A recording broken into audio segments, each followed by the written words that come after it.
Hi, everybody. Thank you so much for joining us. It's a pleasure today to be an important conversation with a great leader in the field, Louis Bollard, who leads the Farm Animal Welfare Fund at Coefficient Giving, the largest philanthropic funder of the anti-factory farming movement.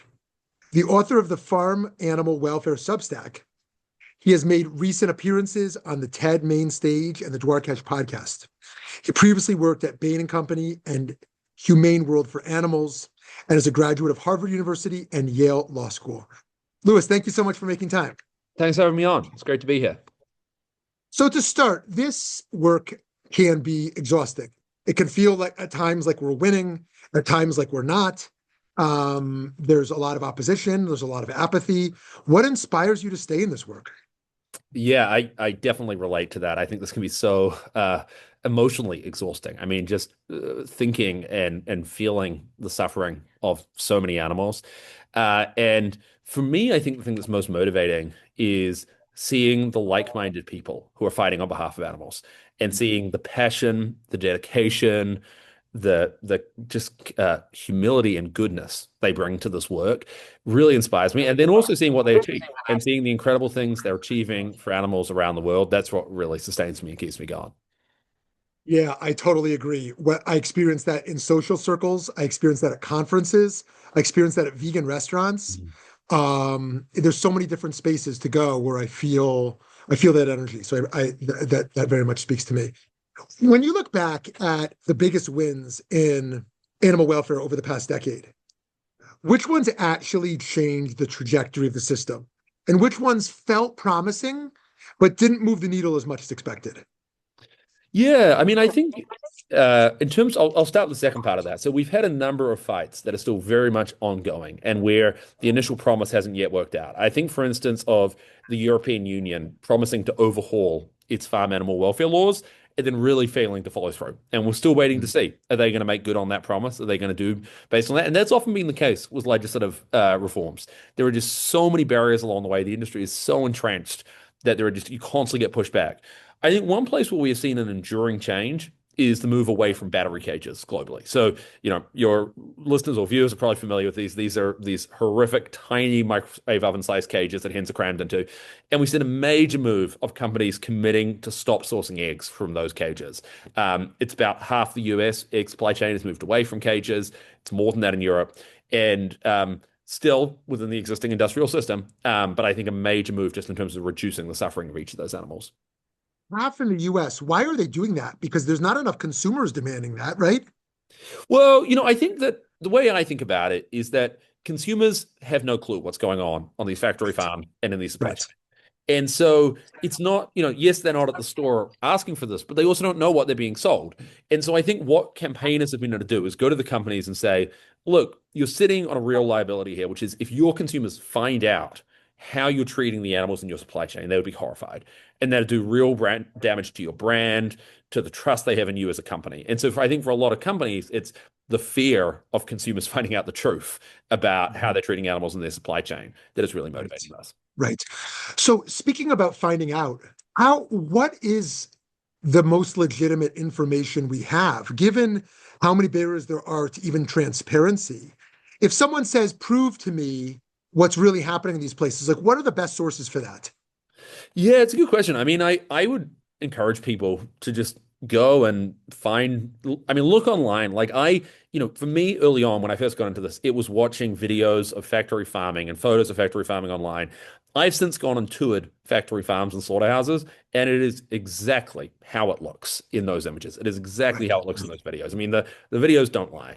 Yeah. But for people who are skeptical of them, I would say too, like go on to like one of these LLMs, like go on to ChatGPT or another one and ask probing questions, and you'll find like these are unbiased sources of truth. They will tell Right. you about how horrific these conditions are. Like they're Yeah. not, Yeah. they don't have a vested Right. interest in this. So I Right. think there are a lot of ways now to do your own research, and Yeah. I encourage anyone who's curious. Go and do your own research. Look for lots of different sources of information because this is an issue where the more people learn, the more horrified they become.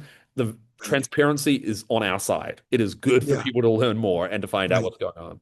Why would an activist like you be allowed in on a tour? Well, so yeah, I did the tours of factory farms in India. You're right. In the US, you can't get anywhere near a Oh, factory yeah. farm. Yeah. I did it in India where they're still more chill about people visiting factory farms. And candidly, it was a lot of the farmers like weren't wild about what they were up to anyway. They were just like, I got stuck with this. Sure, come and take a look.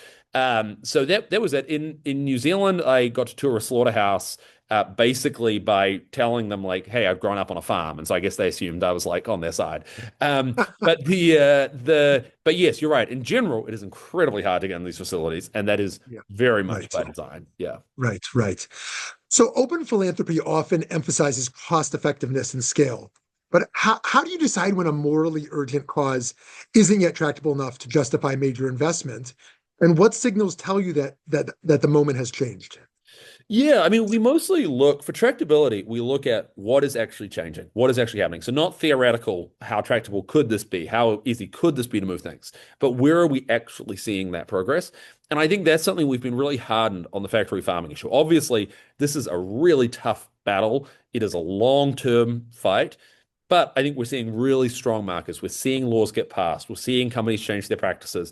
We're seeing alternative proteins do better on the market. We're seeing all of these signs that there is real traction, and that's what we're looking at is what is actually going on in the world. And I think although there are obviously still a horrific amount of suffering, I mean a horrific landscape of what exists, we are seeing real progress against that. Amazing. Amazing. Do you think the animal welfare movement's biggest bottleneck today is political will, corporate incentives, cultural norms, or something like less obvious that doesn't get talked about enough? I think it's all of those. I mean, I Yeah. think political will for sure. I think it is a disgrace that our politicians don't have the backbone and the courage to stand up to the factory farming industry and do reforms that are overwhelmingly positive. I mean, most people do not like what's going on factory farms when they find out about it. These will be popular reforms. And so I think if we could have more political will, we could see a tremendous amount of change. And I think in many ways, the cultural views are already there. People love animals. They don't want animals to suffer. It's that they are being deliberately, it is deliberately being hidden from them how those animals are being treated and how they're suffering. And the politicians are not responding to what these people actually care about and are responding much more to what the lobbyists want. So yeah, I think I would say political will has been the number one barrier for our movement. Yeah. Okay, interesting. There's a growing tension between incremental reforms and more radical systemic level change. In your view, when do incremental wins risk entrenching a harmful system rather than dismantling it? Sure. Yeah, I think this is one of the toughest questions of social movements throughout history. I mean, since people have been trying to change the world, Yeah. this has been the Yes. question is, do you try and overthrow everything about an unjust system, or do you try and make headway in reforming it? And I don't think they have to be mutually exclusive. So I think that people, in most social movements historically, there have been people doing both. There have been people trying to end the bad system, and there have been people trying to reform the worst abuses. And I think that can make a lot of sense. Now, obviously, there is a risk that in reforming the system, you make it more palatable. There is a risk that, particularly if you're willing to sign off on reforms that are truly meaningless, then, that helps entrench the industry. My personal perspective on this is that most people aren't paying any attention to what the industry is doing. I mean, that's the problem. And so I don't think they're out there seeing a cage-free reform or another reform and saying, oh, it's all fine now. I don't need to worry anymore. They weren't worried in the first place. They weren't paying any attention in the first place. They don't have any idea that these cage-free reforms are going on. They're all under the radar. And so to me, it's more a question of, are these bringing real benefits for the animals? Are these really reducing suffering? And I think that's the yardstick we should hold the incremental reforms to. Amazing. So smart. All right, last question for you today. If you were starting from scratch today as a young advocate, with everything you know now about power, institutions, human behavior, what would you do differently, and what would you still do the same? Yeah, good question. I mean, I think one thing that was really valuable early on was just getting to know a lot of different people across the movement Mm, and learning from them because there is so much knowledge in this movement. There is so much experience and there are so many different opinions. I mean, there are a lot of very strong opinions, but this is part of the value of our movement. We have these incredible opinions. So I would say, go to conferences, go to events where you can meet people who share this passion and who have ideas and who can discuss it. Do your own research, write articles or read articles or just get involved and get thinking about this. And I think that's probably the most useful thing I did early on. I'd say the one mistake I think I made was I didn't go straight into this after college. After college, I went and worked in a business consulting job that I didn't care about. And I did it because I'd sort of been told, oh, you need to do the thing that's safe and gain some conventional skills and all of that. And I think that was a waste of time. Like, I think I would just go straight into this field and say, like, look, clearly this is my life calling, clearly this is my passion. Like, I should work on it. And I encourage young people who feel that same degree of conviction to go and do the same thing. What about those who say, I'm going to go become a rich philanthropist of the field, even though that's my passion? Do you support that as well, or? Sure. Yeah. I think there are many different ways to support this field. So I think Right. like people can bring whatever it is. Like if someone just like loves making money, then like, great, go make money, like go make money. And we need money for this fight for sure. But I Yeah. think in general, the thing most people can bring is their voice, their talents, their Yeah. advocacy. And I think as soon as they can start plugging that in and engaging that, the better. Amazing. Thank you so much for your time and for all the good work you do. Great. Thank you.